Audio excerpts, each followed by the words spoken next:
প্রিয় শিক্ষার্থী, আমরা আজকে ব্যাকরণের একটা খুবই গুরুত্বপূর্ণ অধ্যায় নিয়ে আলোচনা করব। অধ্যায়টার নাম হচ্ছে যে ব্যাকরণের আলোচ্য বিষয়। এই আলোচ্য বিষয়ে প্রত্যেকটা ব্যাকরণের আলোচ্য বিষয় চারটি: ধ্বনিতত্ত্ব, রূপতত্ত্ব, বাক্যতত্ত্ব এবং অর্থতত্ত্ব।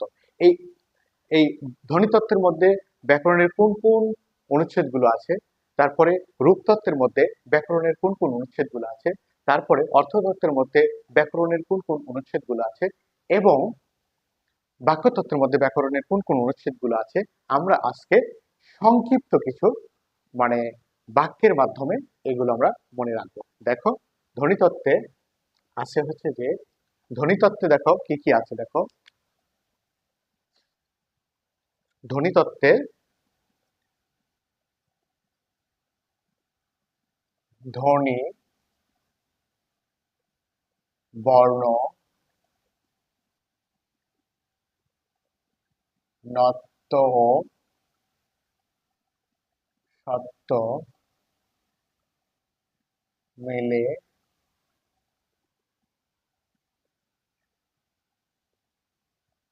সন্ধি করে। এখানে আছে ধ্বনি, বর্ণ, নত্ব, সত্য এবং সন্ধি। তাহলে ধ্বনিতত্ত্বের মধ্যে আছে কি?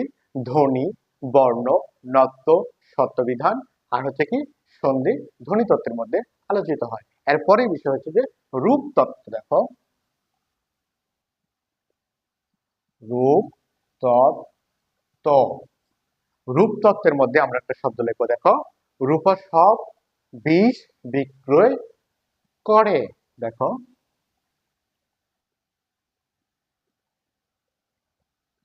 রূপা সব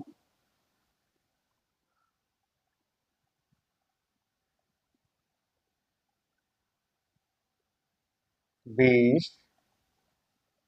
বিক্রি করে। এখানে আমরা পাবো, দেখো, তালবের সাথে শব্দ, বিতে বিশেষ, দন্তের সাথে সর্বনাম, বিতে বিশেষণ, কৃতে ক্রিয়া।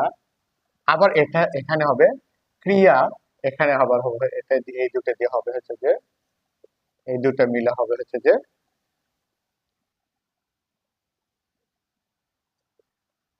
ক্রিয়া বিশেষণ। এটা আমরা লিখবো রূপা সব বিষ বিক্রয় করে।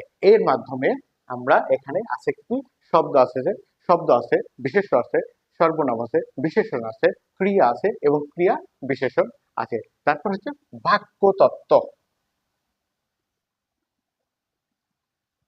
বাক্য তত্ত্ব, বাক্যের তত্ত্বের মধ্যে দেখো কি আছে। দেখো, একটা কি জ্যোতি, জ্যোতি দেখো উক্তি, জ্যোতি, জ্যোতি উক্তি, বাচ্য ও কা কারক পারে না।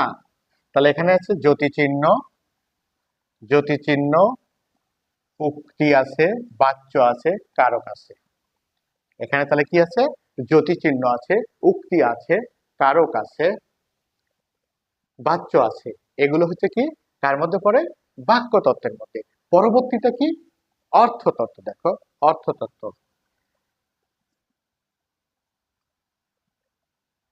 অর্থ তত্ত্ব। দেখো, অর্থতত্ত্বের মধ্যে আমরা লিখবো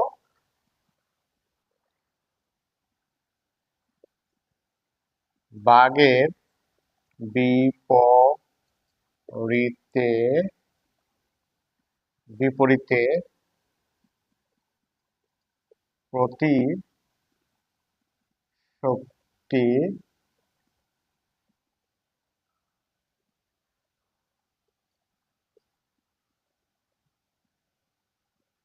জড়ো করো। এখানে বাগেতে বাগ,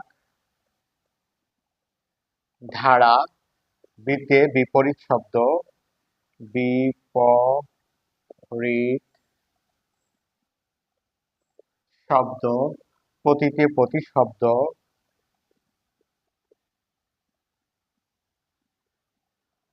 প্রতিশব্দ, যোতে শব্দ,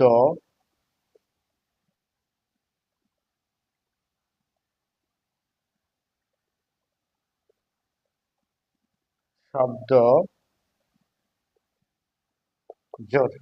তাহলে আমরা এই বাক্যগুলো যদি মনে রাখি, এইগুলো কি ধ্বনি বর্ণ, ধ্বনি বর্ণ নত্ব সত্য মিলে সন্ধি করে। এটা হচ্ছে যে নত্ব বিধানের। আর রূপতত্ত্বের মধ্যে হচ্ছে যে রূপা সব বিষ বিক্রয় করে। এর মধ্যে বিশেষ্য বিশেষণ সর্বনাম ক্রিয়া বিশেষণ থাকবে। তারপরে কি বাক্যতত্ত্ব কি জ্যোতি উক্তি বাচ্য কারক পারে না। তারপরে কি বাঘের বিপরীতে প্রতিশক্তি অর্জন বা জড়ো করতে হবে। তাহলে তার মধ্যে কি বাগধারা, বিপরীত শব্দ, তারপরে প্রতিশব্দ, শব্দজোড় এগুলো থাকবে। আমরা এই কৌশলটা যদি অবলম্বন করতে পারি তাহলে সহজেই আমরা ব্যাকরণের আলোচ্য বিষয়, এটা খুব গুরুত্বপূর্ণ। ব্যাকরণের আলোচ্য বিষয় আমাদের নৈবিত্তিকের জন্য খুবই গুরুত্বপূর্ণ। এই আলোচ্য বিষয়টা যদি আমরা এইভাবে মনে রাখতে পারি তাহলে আমরা সহজেই এটা সলভ করতে পারবো।